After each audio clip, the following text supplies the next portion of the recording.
Bonjour les amis, vous êtes avec les Gilets jaunes constituants au pays de l'Urepoix. Nous sommes aujourd'hui avec le citoyen André Bellon. Bonjour. Bonjour citoyen, ancien de Polytechnique, ancien administrateur de l'INSEE, plus de 30 ans, Personne n'est parfait. ancien député et ancien président de la Commission des Affaires étrangères de l'Assemblée nationale. Et président d'une association qui s'appelle Pour une constituante, pouruneconstituante.fr sur Internet. On mettra le lien dans la description de la vidéo. Et tu lances avec cette association, pouruneconstituante.fr, les cahiers d'exigence au niveau communal.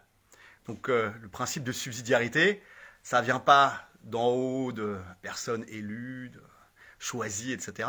C'est au niveau de chaque commune où les maires joueraient le jeu. Alors, s'ils ne jouent pas le jeu, évidemment, ça n'empêche pas les citoyens de se réunir, hein.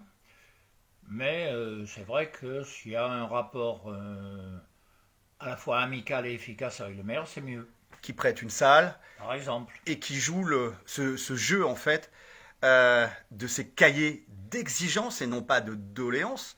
Tout à fait. Une doléance, ça fait vraiment ringard, hein. Et surtout, Excusez-moi mon maître de vous demander pardon, j'ai un problème. mais non, c'est pas ça, c'est le peuple qui est souverain. Oui, tout Souverain, à fait. Donc ça, exigence, supérus, c'est beaucoup mieux. au-dessus. Donc le peuple exige au niveau municipal. Tout à fait. Et donc, il y a un appel, en fait, que tu as tiré, là, Oui. pour les maires, en fait. Alors oui, il y a les maires, parce que les maires sont concernés, c'est quand même le premier édile de la commune, hein. Et donc il y a un appel des maires disant, je vais le lire,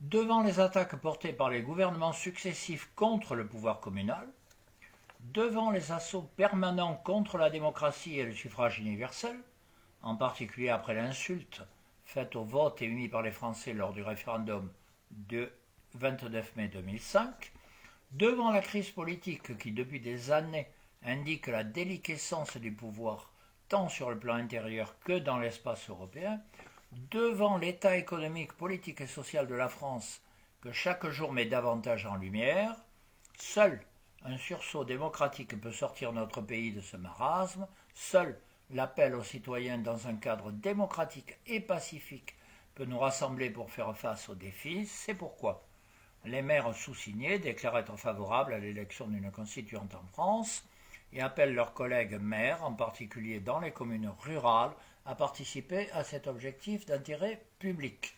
Voilà. Alors, ce texte, il est disponible et on le mettra à la disposition des collègues. C'est sur ton site aussi, Oui. pouruneconstituante.fr. Nous, on va aller voir des maires qui ont été du côté des Gilets jaunes, enfin officiellement, puisqu'à chaque fois qu'on était en contact avec eux, ça se passait bien, et on va leur donner Tout à fait. Oui, c'est public. cet appel, de telle sorte que, après, on leur ramène conscience. Alors, ils acceptent ou non la constitution au sein de leur commune, de ces cahiers d'exigence et pas de doléance. C'est pas aller quémander quelque chose à un maître. On va arrêter d'être dans la servilité par rapport au système. C'est important le vocabulaire. Donc, les amis, on va imprimer ce papier, ce tract, et qu'on va aller porter au niveau de rendez-vous directement au maire, nous dans le 91. Et on vous invite à faire exactement la même chose, de façon pacifique et bienveillante. Vous montez une petite équipe, une équipe ça commence à 2, et vous allez porter ce texte qu'on va mettre en commentaire à votre maire pour voir si il joue le jeu ou pas.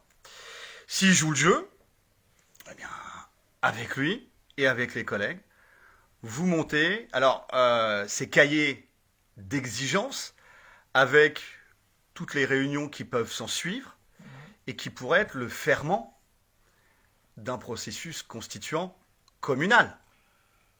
En tout cas, c'est le ferment de rassemblement de citoyens qui, à la fois chacun avec sa particularité et avec une volonté collective, cherche à trouver une sortie à la crise politique dans laquelle est le pays depuis maintenant plusieurs décennies. Alors, permets-moi de te poser deux questions. Parce que c'est des questions que nous, on se pose quand on rencontre des collègues. C'est déjà définir l'ennemi. Qui est l'ennemi du peuple? Qui est l'ennemi de la souveraineté du peuple? Aujourd'hui, c'est assez simple. C'est tous les représentants de ce système qui considèrent que la démocratie est un ennemi. Et donc, tous ceux qui, tout en parlant de démocratie du matin au soir, sont en fait des antidémocrates actifs. Alors, est-ce que c'est les puissances mondialistes, bancaires, oligarchiques? Quelle est ta position par rapport à ça? Il est certain que la mondialisation, telle qu'on l'a définie depuis plusieurs décennies, depuis les années 80, est profondément hostile à la démocratie. Elle considère qu'il y a des règles économiques et financières, qui s'imposent à tout le monde, qu'elles ne sont pas discutables, et que donc tout ce qui est volonté populaire est un obstacle et un adversaire. Voire un ennemi, parce qu'ils sont en guerre apparemment. Absolument. Est-ce que c'est aux hommes de pouvoir d'écrire les règles du pouvoir? Le pouvoir, du moins en démocratie, et c'est d'ailleurs ce qui est inscrit dans notre Constitution, même telle qu'elle est aujourd'hui, l'article 3, le pouvoir appartient au peuple. Article 3, la souveraineté nationale appartient au peuple. Bon. Donc, c'est au peuple à réaffirmer qu'il est souverain. Voilà. Il n'y a pas d'autre souverain en démocratie. C'est à lui d'écrire les règles du pouvoir. Et c'est ça la Constituante. Citoyens, on te remercie. Force et honneur, on ne lâche rien. Aou!